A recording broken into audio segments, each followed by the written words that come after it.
টানা ৯ মাস সমুদ্রে, ঘর থেকে হাজার হাজার কিলোমিটার দূরে, যুদ্ধের প্রস্তুতি, অনিশ্চয়তা আর ক্লান্তির মধ্যে দিন কাটছে যুক্তরাষ্ট্রের বিমানবাহী রণতরী ইউএসএস আব্রাহাম লিঙ্কনের প্রায় ৫,০০০ নাবিক ও সেনার। এখন সেই জাহাজ ঘিরেই উঠছে উদ্বেগজনক অভিযোগ। দ্য গার্ডিয়ান বলছে, জাহাজটি সাগরে আছে প্রায় ৯ মাস ধরে। এর মধ্যে ২৫০ দিনেরও বেশি সময় তারা তীরে না ভিড়েই সমুদ্রে কাটিয়েছেন। আধুনিক সময় কোনো মার্কিন বিমানবাহী রণতরীর জন্য যা বিরল ঘটনা। সম্প্রতি সান দিয়েগোতে নৌবাহিনীর কর্মকর্তাদের সঙ্গে বৈঠকে প্রায় ২০০ নাবিকের পরিবারের সদস্য নিজেদের উদ্বেগের কথা তুলে ধরেন।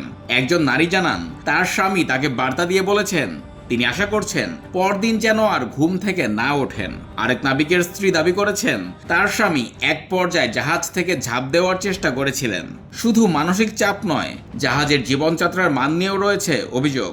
মার্কিন কংগ্রেস সদস্যদের ভাষ্য, সেখানে নষ্ট টয়লেট, ছাঁচ ধরা গোসলখানা, সপ্তাহের পর সপ্তাহ ধরে অচল লন্ড্রি, গরম পানির সংকট এবং খাবারের ঘাটতির মতো সমস্যাও রয়েছে। এমনকি সাবান, টুথপেস্ট ও ডিওডোরেন্টের মতো নিত্য প্রয়োজনীয় জিনিসের সংকটের কথাও বলা হয়েছে।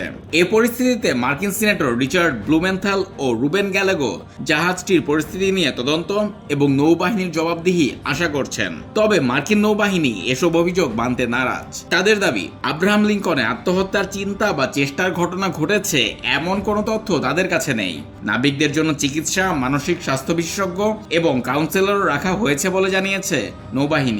এদিকে ইরানি কিছু সংবাদ মাধ্যমে জাহাজটিতে নাবিকদের সংঘর্ষে কয়েকজন নিহত হওয়ার দাবি করা হয়েছে, তবে সেই তথ্য এখনও স্বাধীনভাবে যাচাই করা সম্ভব হয়নি।